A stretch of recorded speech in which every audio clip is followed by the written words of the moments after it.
This is a fish. Or is it? No, that is a fish. And they didn't always look like this.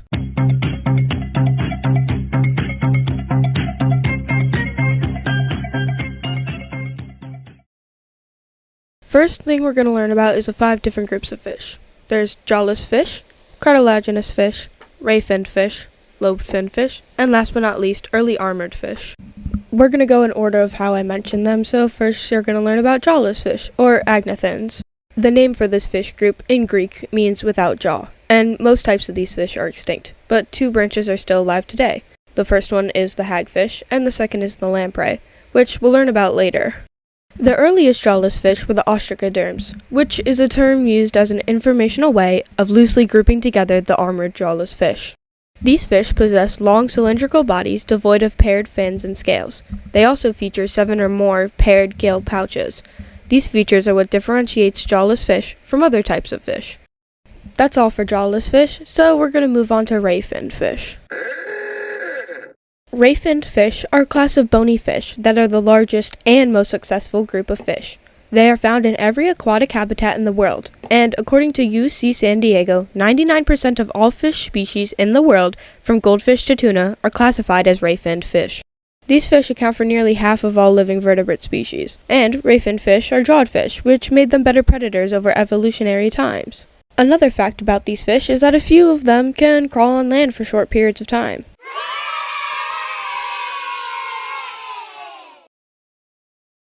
Now onto the lobe-finned fish. Like the jawless fish, most species of lobe-finned fish are extinct.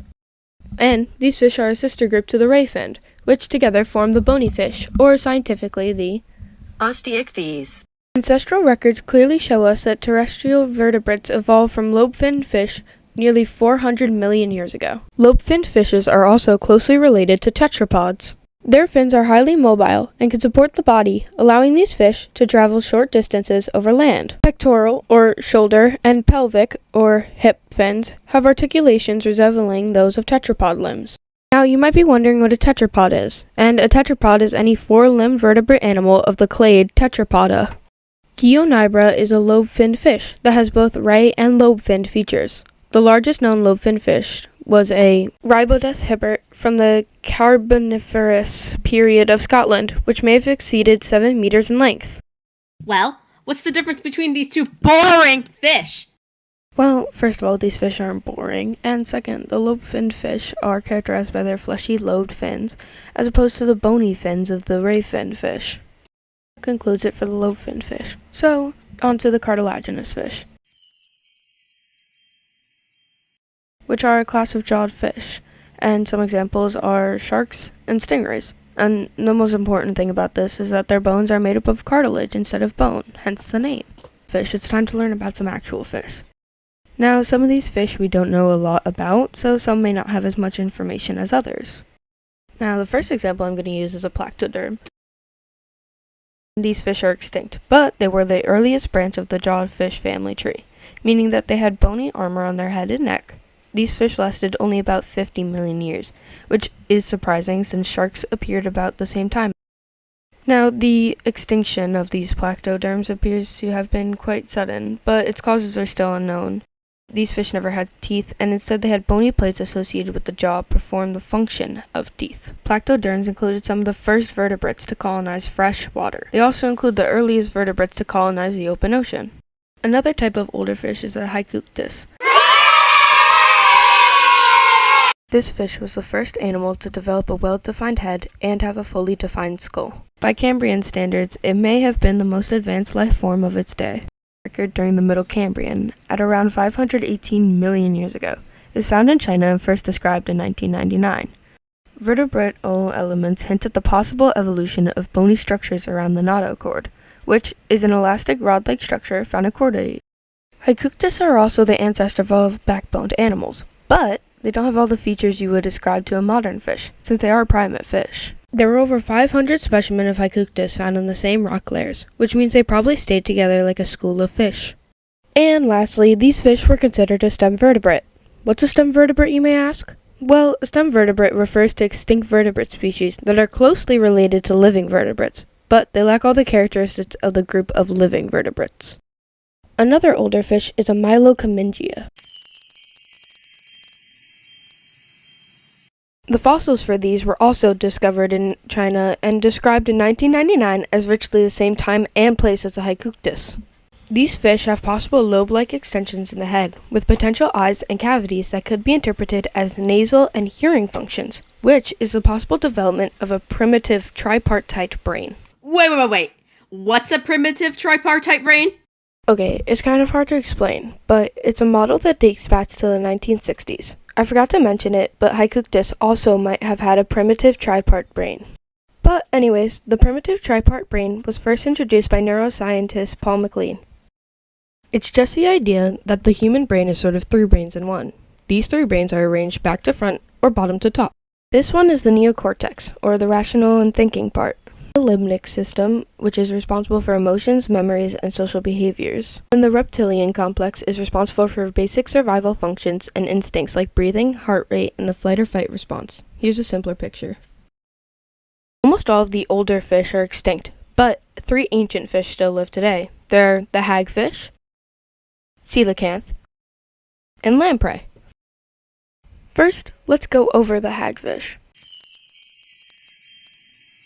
So, hagfish are jawless fish, and they're the only vertebrate with a skull but no vertebrae. What does that even mean?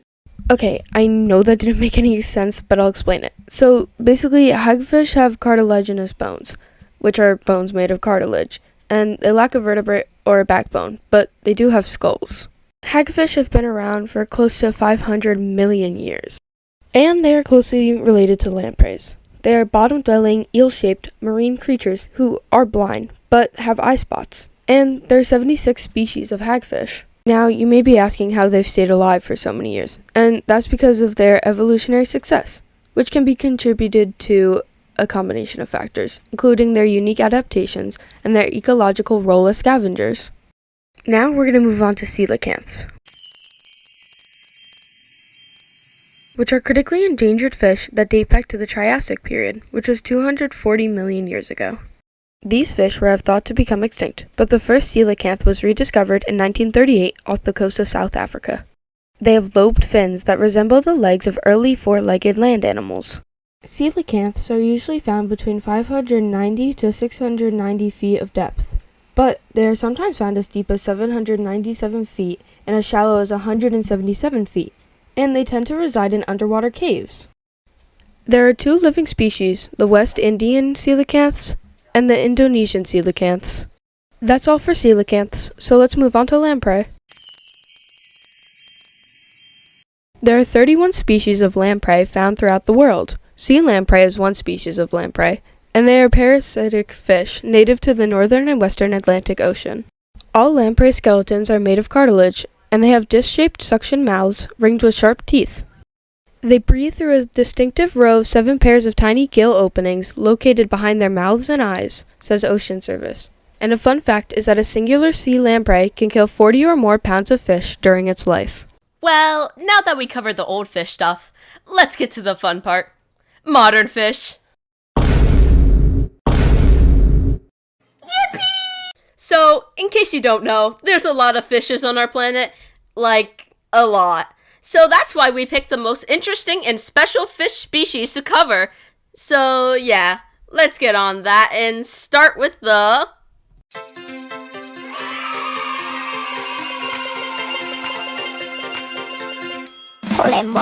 Stingrays, commonly found in shallow sand environments and touch pools in aquariums.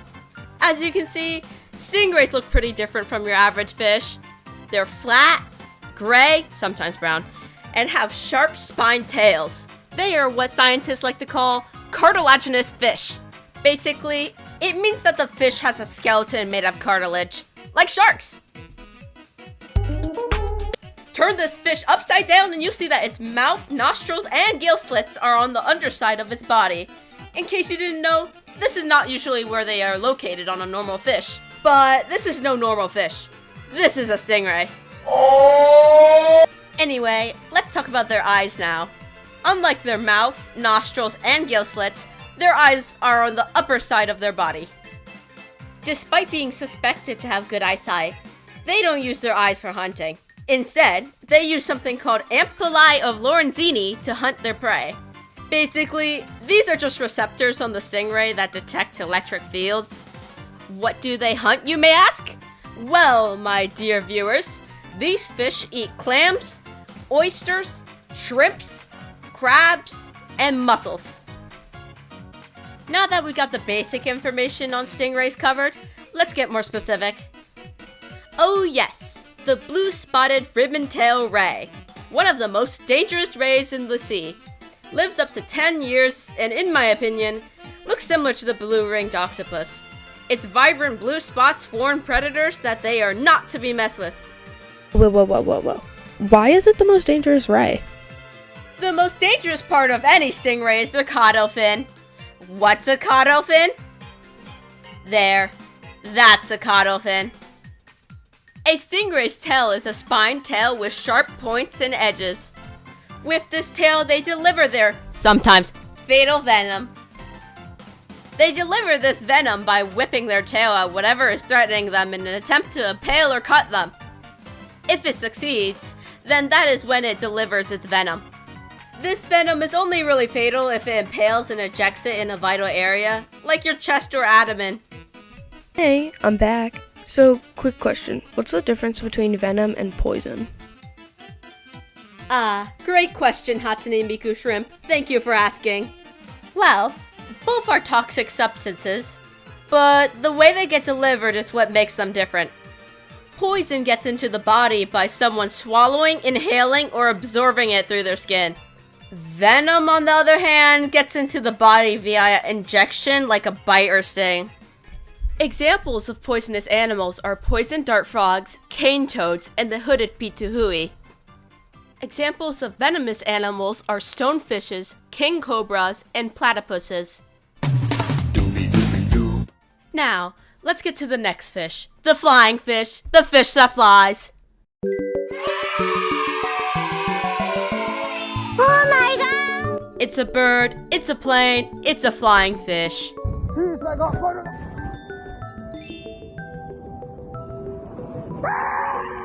The flying fish, or the exocetidae, is a ray-finned fish with a highly modified pectoral fins.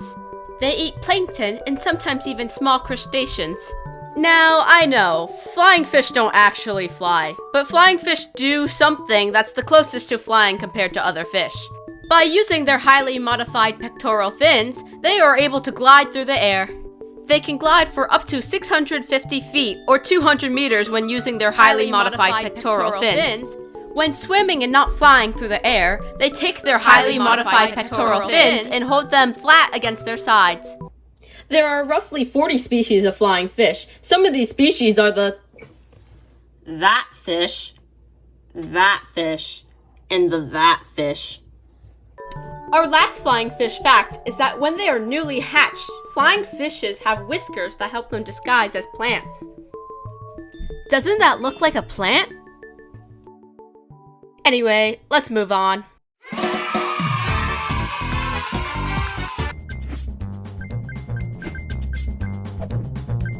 The walking catfish is a species of catfish that has the ability to walk across dry land. These guys can live in water with little to no air due to their amazing ability to breathe air. Why would they need to breathe air and walk around? Well, my fellow human, this fish is able to do this because they move from one body of water to another in search of food or a better living space.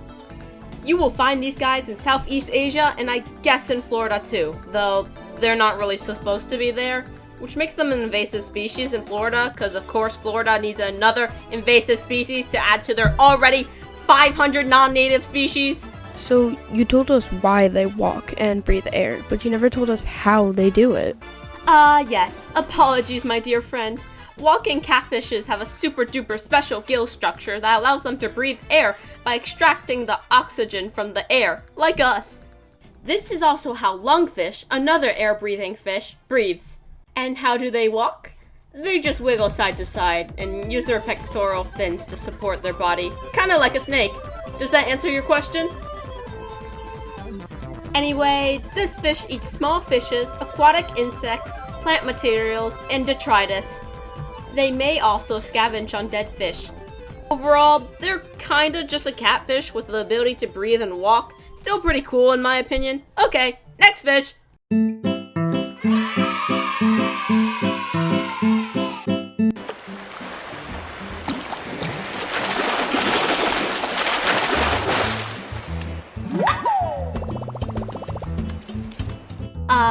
The flounder. You've seen them in Animal Crossing, and now in real life, kind of. What's special about them? They're flat! Like an octopus, flounders have the ability to change color to match their surroundings. Now, there are many different species of flounders, but right now we are only going to focus on two, the summer flounder and the winter flounder. The summer flounder, are more commonly known as the fluke, is a fish that is as flat as a fish can get. Both of their eyes are on one side of its body, and it buries itself in the sand to catch unsuspecting prey. This fish is aggressive and has decently sharp teeth it uses to completely ambush its prey. They are found along the coast of North Carolina and in Stardew Valley. Winter flounders, on the other hand, aren't much different. The only real big difference between the two species is that instead of their eyes being found on the right side of the flounder, they're on the left. Well, that's all I got for the flounder. Bring in the next fish!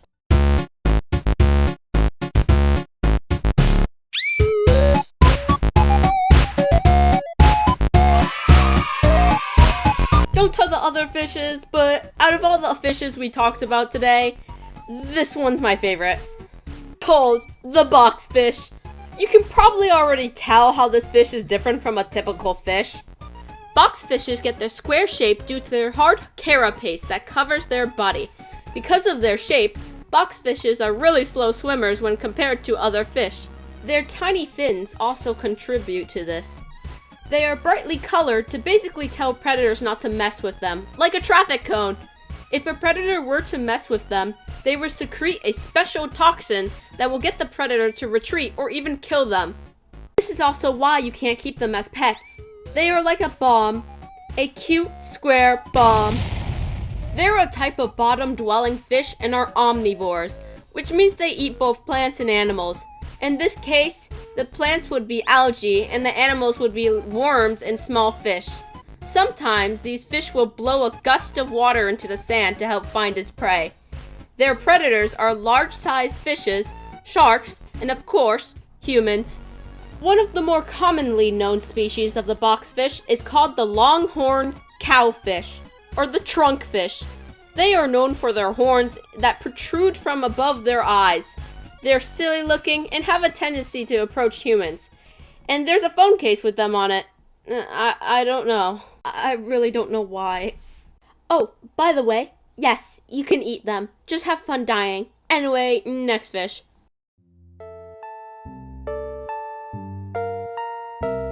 Leafy sea dragons, or leafies, is a species of fish in the same family as sea dragons, pipefish, and seahorses. Like seahorses, the males actually get pregnant instead of the females. The females only produce the infertile eggs, while the males do the rest. Nature's so beautiful. Another thing that is similar to seahorses is their incredibly bad ability to swim. They just let the current take them wherever, and when they don't want the current to sweep them away, they wrap their tails around... Wait, no, that's what seahorses do. So apparently these guys just have to deal with getting tossed around by the current, although they pray that their camouflage works to hide them from predators. Oh yeah, in case you couldn't tell, these guys mimic seaweed and kelp, and they're doing it pretty well in my opinion, but I guess not well enough because these guys are nearly threatened on the endangered scale. Let's play Find the Leafy Sea Dragon. I'll show you an image of some seaweed, and I want you to find the leafy sea dragon. Ready? Go!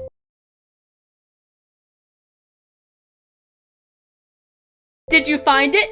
No? Yeah, me too. Leafy sea dragons eat small shrimp-like animals called mysids, and that's the most you're gonna get out of me. This script is 15 pages long, and I'm slowly losing my mind. So let's just get to the next part, explaining how modern fish are different from ancient fish. Wait, you need to talk about this fish. And why should I? Because it looks like my brother? Trumpet fish. The last fish we're going to cover today, and that's final. Trumpet fishes can grow up to 24 to 36 inches long, and the reason why they are this long is because a combination of their hunting strategy, camouflage, and the way they move and live in their habitat. Why are they called a trumpet when they don't look like a trumpet? Well, I believe it's because they're talking about a buoy sign, a type of trumpet commonly used in medieval times. Can you see the resemblance now? Trumpet fish rapidly change color like a flounder to help blend in with their surroundings while facing its snout down to help them blend in with the long coral around it. Fun name fact, generic name, Allostomus, is a composite of two Greek words, allos, meaning flute, and stoma, meaning mouth, because the species appears to have a tubular snout. There are 3 species of trumpet fishes, 2 in the Atlantic and 1 in the Indo-Pacific. Despite being a rare species, trumpet fish aren't endangered. Finally, we are done with the modern fish. I mean, I like talking about fish, but man, that was a lot. Anyway, here is the official ending to this section. Now, let's compare. I summon Hatsune Miku Shrimp to begin the next part. Okay, I'll take it from here. So, of course, there are some obvious things, like skeletal material, diversity and adaptation, armoring and scales, jaws and mouth, and more, but I'm only going to go over the ones that I've listed. First up is skeletal material. Early fish mostly had cartilaginous skeletons, like modern sharks and rays, but later bony fish evolved, with bones providing support and protection. Second is diversity and adaptation. Modern fish showed diversity in body shape, swimming strategies, and adaptations to different environments. This contrasts with the more limited diversity and specialized adaptations of many ancient fish. Third is armoring and scales. Many early fish, like placoderms, were heavily armored with bony plates. But modern fish display a range of scales, which provide protection and aid in movements through the water. And fourth is jaws and mouth. Ancient jawless fish, like for example the ostracoderms, lacked jaws, causing them to rely on filter feeding or suction to obtain food. Later, jawed fish evolved, including placoderms with primitive bone-like jaws. Modern fish exhibit a variety of jaw structures, including those with teeth for biting and tearing. Well, this is the end of the video. Crazy how fish evolve, huh? Yeah. How do people end these types of videos? Oh yeah, make sure you hit that like button and subscribe. Oh my god, just end the video, please.